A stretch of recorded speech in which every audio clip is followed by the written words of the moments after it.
but it also goes with which bab or group of words we are using. Okay. So in this bab, anzala and unzila are like that. Okay. So they believe in that which was sent down, and this word ilaika is made of two parts.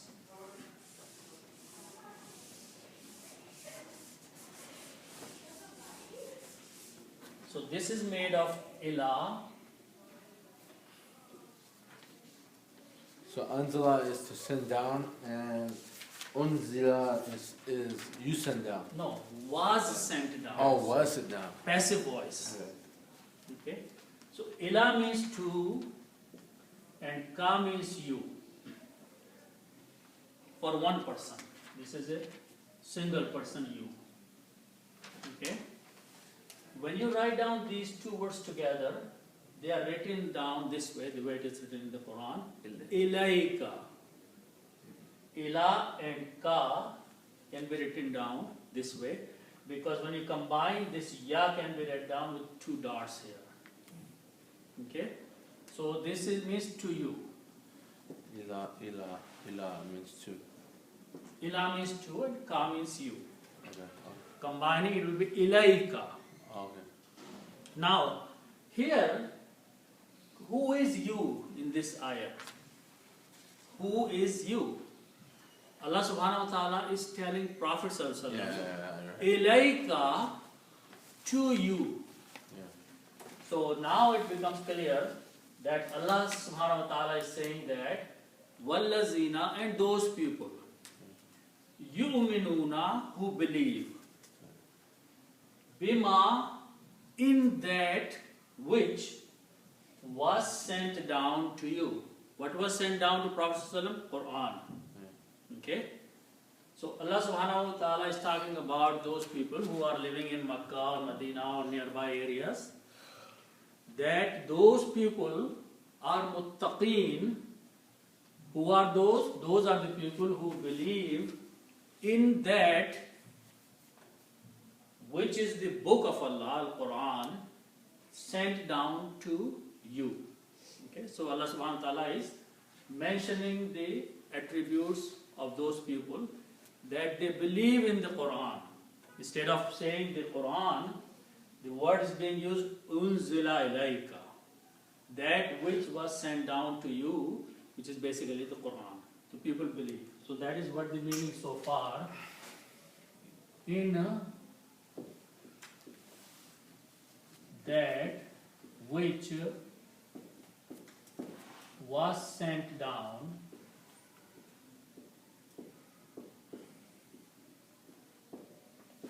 to you. Okay. So these are the people Allah subhanahu wa ta'ala talking here, which are basically the people who are the companions, as well as those people who did not see Prophet sallallahu alaihi wasallam, but they heard and they believed in the Quran. Okay. So next part says, وَمَا أُنزِلَ مِن قَبْلِكَ. Okay.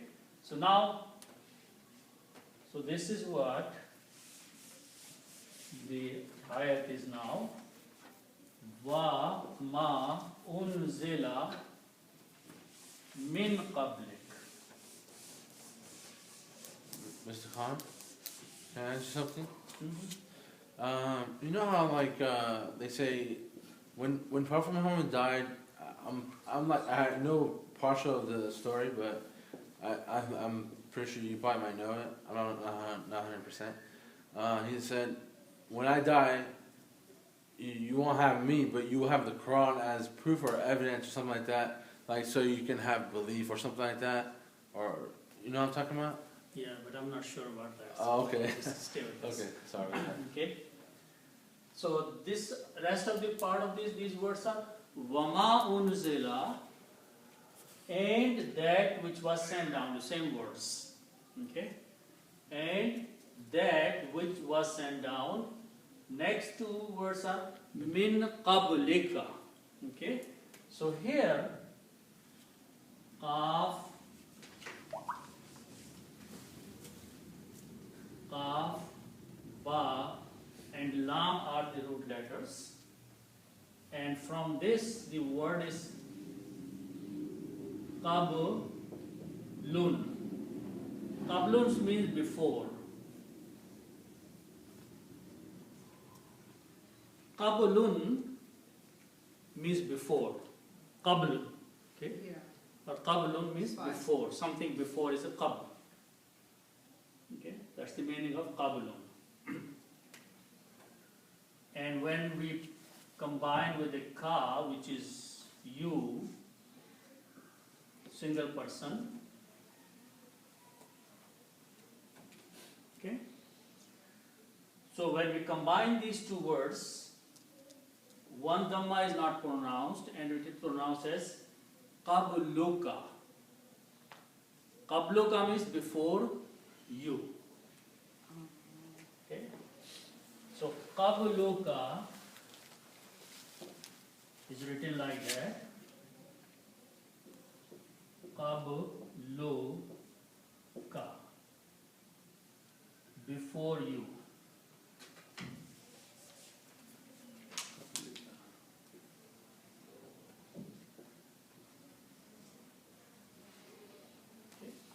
Qabluka means before you. Okay? Now, if I put the min before that, min means from. Okay? Min is a harf-jar. Min looks at the next word and it changes this dhamma into a kasra. That is the characteristic of a harf-jar. That it looks at the next word and if there is a dhamma, it changes into a kasra. So the word becomes min qablika, okay, which is the word here in the Quran, min qablika, from before you. And English, if you don't say from, is still the sentence is complete, before you. Okay? So before you, but from is there. Okay? So what this part is saying, that these people believe in that which was sent down before you. Okay, and you here is again Prophet Sallallahu Alaihi Wasallam. So what was sent down before him was Injil and Torah, the other books. Okay, so this is the attribute and qualities of the people, that they have to believe in the Quran. At the same time, they have to believe what was sent down before, which books were sent down before they were, and there were other books also, not only the Torah and Injil, but there were other Zabur and what was given to Ibrahim alayhi salam. Anything that Allah subhanahu wa ta'ala sent down to previous messengers and prophets, they believe in all that. Okay, so along with believing in the Quran, you have to believe in everything that Allah subhanahu wa ta'ala sent before Prophet sallallahu alaihi wasallam, min qablika, before you. Okay, so that is the next quality of these people who are muttaqeen, that they believe in all the books now and before. So this is, and that which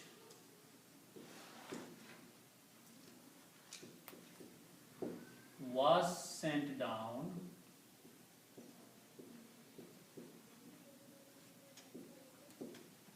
before you.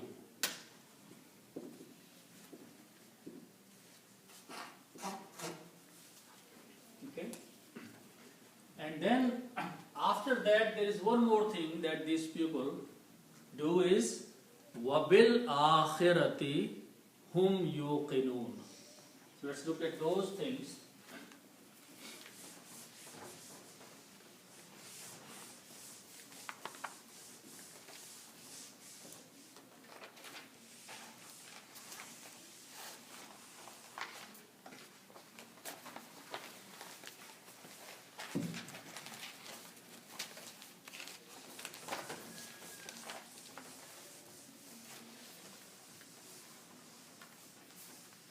Okay. So then it starts with wa, means and. Then it is a B. Bil akhirati. It's made of two parts, so I'm going to write down separately. Al akhirati.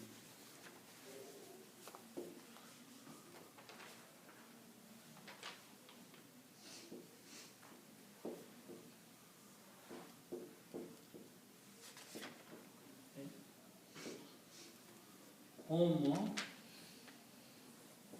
and yuqinun.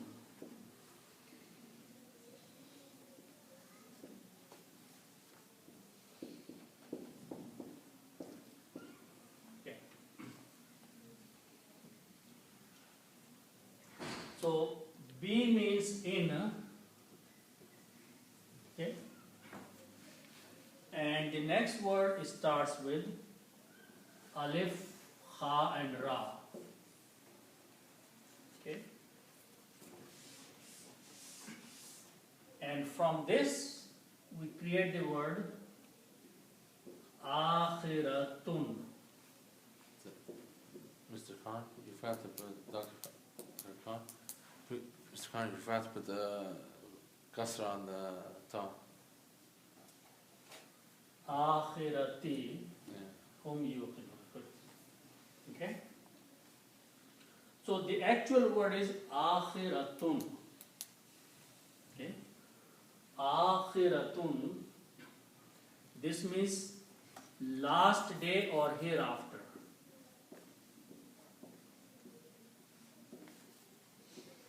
Akhirat or akhiratun is the actual word. This means the hereafter, the last day or day of judgment. Okay. So if I put al before that, al, then it will become, al means the, okay. And when we put al, then one of these two dhamma goes away and it becomes al akhiratu.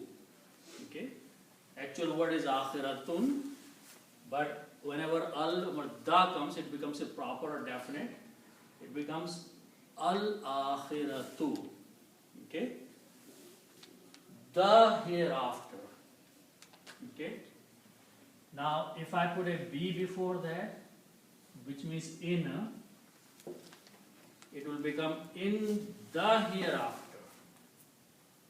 Okay, also B is a harf-jar.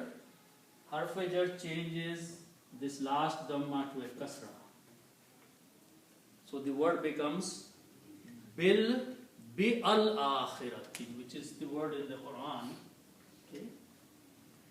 So separately it is bi al akhirati, but when you recite together, you combine this B with the lam. You do not recite this alif. So when you do not recite this alif is becomes hamzatul wasl, which means a little swad you put on top of that, which means don't read the alif. Combine B with the lam. Bil akhirati.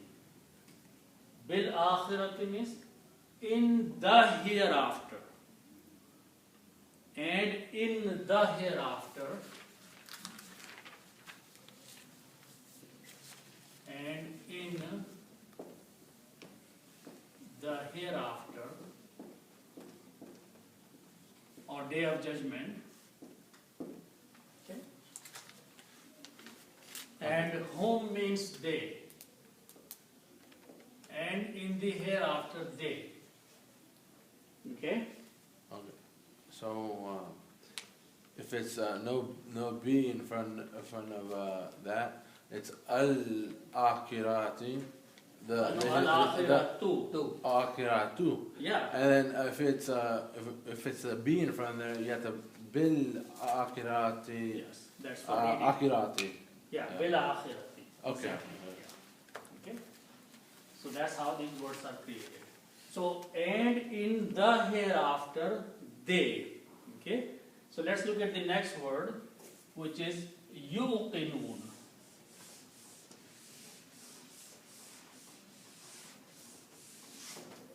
Okay. So that starts with these three letters, ya, qaf, and noon. These three letters belong to the group of the words which called fa'ala, because there are three. Whenever you have three letters, they belong to the group of the words we call bab as fa'ala. And the meaning of these three letters is to believe. Okay?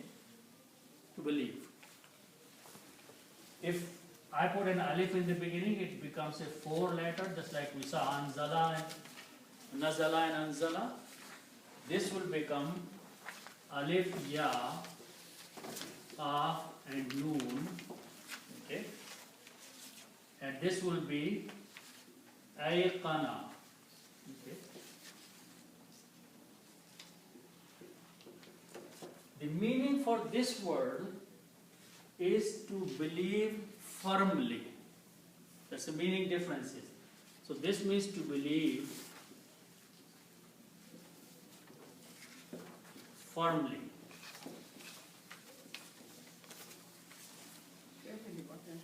Hmm? Firmly means strongly. Yeah, yaqeen. The word yaqeen, it means something that you very strongly believe is yaqeen. So yuqinuna is from yaqeen. Okay? And that is from this one. Okay? Now, when we were looking at the word, we said if we have a ya in the beginning and wuna at the end, which means they and present tense. And also, we saw in that bab that the first letter has to carry dhamma. Yu'minun, yuqinun. Okay? So, yuqinun means they firmly believe. Yuqinun means they firmly believe. Okay? So yuqinun is more stronger than yu'minun. But in the yuqinun, you have to believe and firmly believe. Yuqinun. And in the yu'minun, you just believe. So it is a stronger word. Right. So you made a superlative out of kaf of Here? yeah. From yaqeen you made the superlative from yakanun. No, I'm not sure. How we got to yuqinun from? I think that's what. No, okay. So the rule is that when you have three letters, like any three letters, fa'ala. Okay? So fa'ala is yaf'alun, right? Yaf'alun. And this one is yuf'iluna.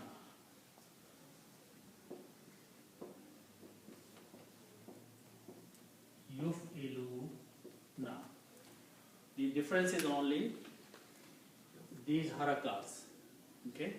So now, because this is a four letter, we have to start with this one. Okay? So yeah, I know a good question. Okay? So let's keep this way. First of all, keep the first letter there, ya, right? And keep the wuna there, right? Now the middle three letters are ya, qaf, and noon. So you put a ya here, you put a qaf here, and you put a noon there. Okay? Now follow the Arab. This one is right. The second one will be this one, and third one will be this one. Okay? So everything is now remember that ya is a weak letter. Okay? and the sound of the ya going with the weak letter will not match. So what will happen is this letter will transform into a vowel in terms of the sound. So now it is yuqinuna. Okay. Ya, alif, ya and waw are weak letters. When they have some mismatching sound, they transform the sound. So in this case, ya will transform into a vowel. Because the Dhamma in front. So Because of the Dhamma. Dhamma. Yeah. That's why the vowel is in there. Yeah, that's the reason wow is coming, because the sound of Dhamma here is the sound of wow. So instead of saying yuqinuna, it is not easy to pronounce also. Okay? So weak letters go through the transformation, and the rule is very simple. You can see what is easy to pronounce in this case. If you replace this by a vowel, then it's easy to pronounce yuqinuna. Okay? Meaning remains same, except that because of the weak letters, the pronunciation becomes easy. So yuqinuna means they firmly believe.